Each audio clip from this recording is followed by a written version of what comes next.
Good morning. Shri Swami Samarth. नवीन ब्लॉगमध्ये पुन्हा एकदा तुमचं खूप खूप स्वागत आहे. नवीन दिवसाची नवीन सुरुवात. आज आहे महाशिवरात्री. तर महाशिवरात्रीच्या तुम्हा सर्वांना खूप खूप शुभेच्छा. तर आजच्या दिवसाची छान सुरुवात झालेली आहे. तर व्हिडिओ शेवटपर्यंत नक्की पहा. ताईने शेतामधनं मिरच्या ज्या पिकलेल्या मिरच्या आणल्या होत्या वाळवण्यासाठी, तर ते इथं वाळवलेल्या आहेत. आणि आज ज्या आणल्या होत्या ना ताज्या, तर त्या मला वाळवायला सांगितल्या होत्या. तर मी तर घेऊन आलेली होती गोणीवरती.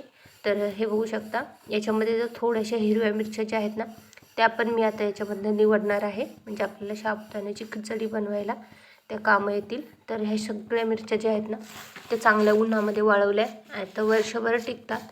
तर हे शेतातल्या आपल्या मिरच्या आहेत. आईनं सकाळ सकाळ जाऊन शेतामधनं त्या मिरच्या तोडून आणल्या होत्या. तर बघू शकता एकदम लालसर दिसत आहेत. त्यातल्या हिरव्या ज्या मिरच्या आहेत ना, मी त्या गोळा करते, म्हणजे आपल्याला उपवासाची खिचडी बनवायला काम येतील. तर बघू शकता बऱ्यापैकी आपल्याला खिचडी बनवण्यापुरते मिरच्या ज्या आहेत ना याच्यामध्ये मिळून गेलेल्या आहेत.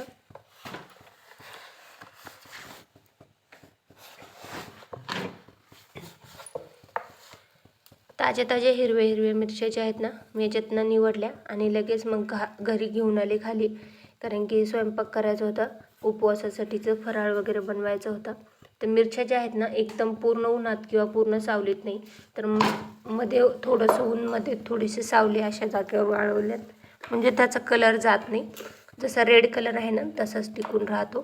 तर हे बघू शकता, मी आता हे सगळ्या हिरव्या मिरच्या काढून घेतलेल्या आहेत. गावाकडे कसं ना, शेतामधलंच ताजं ताजं भाजीपाला वगैरे आणता येतो, मिरच्या वगैरे आणता येतात.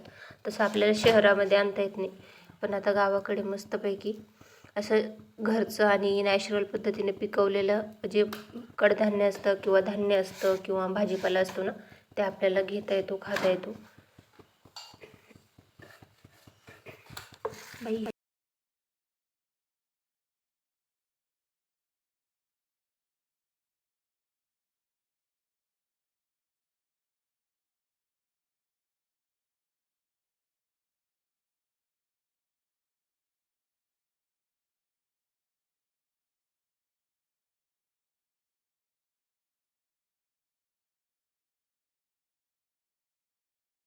तर मी आले खाली मिरच्या घेऊन. तर आईने इथं लगेच साबुदाणा खिचडी बनवायची तयारी केली. तर रात्रभर भिजवलेलं साबुदाणा होता, मी मिरची कट करून दिली, बटाटे कट करून दिले आणि नंतर आईने साबुदाणा खिचडी बनवायला घेतली. आणि इकडे एक टरबूज आणलं होतं गावातून, तर ते टरबूज कट करायला घेतलं. तर आईने उपवासासाठी ते ठेवलं होतं. तर बघू शकता, आईने मस्त टरबूज कट केलं. एकदम लालसर आणि गोडसर टरबूज होतं. विदाऊट म्हणजे आर्टिफिशियल पिकवलेलं नव्हतं, तर नॅचरली पिकवलेलं हे टरबूज आहे. आणि एकदम टेस्टी आणि एकदम बेस्ट टरबूज निघालं होतं. तर तुमच्याकडे पण असे टरबूज च्या सीझनमध्ये टरबूज खाल्ले जातात का? मला तर टरबूज खूप खायला आवडतं. तर मस्त असं टरबूज कट केलं होतं. ते बघू शकता, एकदम ताजं ताजं लालसर टरबूज.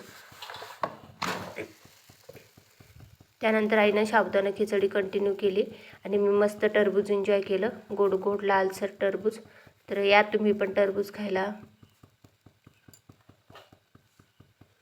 मस्त होतं टरबूज एकदम. त्यानंतर आम्ही फराळ वगैरे केली आणि आईचं इकडं पाणी द्यायचं सुरू होतं शेताला. झाडांना वगैरे पाणी देत होत्या. तर 12 वाजता लाईट जाणार होती, तर आईची गडबड होती पाणी देण्याची. तर बघू शकता इकडं झाडांना वगैरे पाणी देत आहे. म्हणजे काय ना, आता ऊन खूप पडतं आहे, तर झाडं लगेच सुकायला लागतात. तर लवकर लवकर पाणी द्यावं लागतं. तर इकडं मोटर चालू आहे आणि इकडे शेताला आई पाणी देत आहे. तर झाडांची पानगळती झाली आहे बऱ्यापैकी, तर त्याच्यामुळं शेतामध्ये सगळी पानच दिसत असतील तुम्हाला. पण इकडे जे आहे ना, आपलं वाळलेलं हरभरा वगैरे आहे. आणि इकडचे जे झाडं आहेत ना, नारळाचे वगैरे, तिकडं आईचं पाणी द्यायचं सुरू आहे. मस्तपैकी हिरवे झाडं जे आहेत ना, मस्त गावाकडे छान वाटतं. इकडे चालू आहे आईचं पाणी द्यायचं शेताला नाही पण झाडांना. आता झाडं सुकू लागलेत, खूप जास्त ऊन पडते. तर इकडे मेथी जी आहे ना, मेथीला शेंगा येऊ लागल्यात. तर मग मेथ्या काढण्यासाठी जे आहे ना, मेथीला पण आईनं पाणी दिले. आणि इकडे जे आहेत ना झाडं जे आहेत चिकूचे, नारळाला नवीन आता जे घड आहे ना, ते लागण्यासाठी तुरा येऊ लागलाय. तर आईनं ना शेताला पाणी द्यायला सुरू केलं. आज शिवरात्री आहे, उपवास होता. तर आता फराळ वगैरे झालेलं आहे. तर मी पण आईला थोडीशी मदत करते. तर आईचं इकडे हरभरा पण काढायचं चालू आहे. इकडं पूर्ण हरभरा आहे ना, तो एकदम कडकलेला आहे. जो सावलीचा आहे तो हिरवा आहे, बाकी कडकलेला आहे. तर आई आता हरभरा पण काढत आहे तर चालूमध्ये. तर मी आता फक्त आईला मोटर चालू बंद झाली का सांगायला थांबली. तर बकेट वगैरे भरून ठेवते, म्हणजे कसं ना उद्या गावाला जायचं आहे मला पण.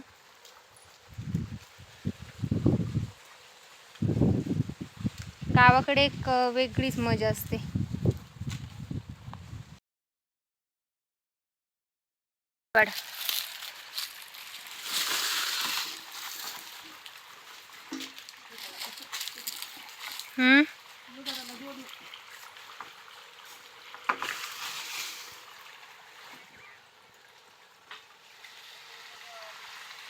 बंद करणार आहेत.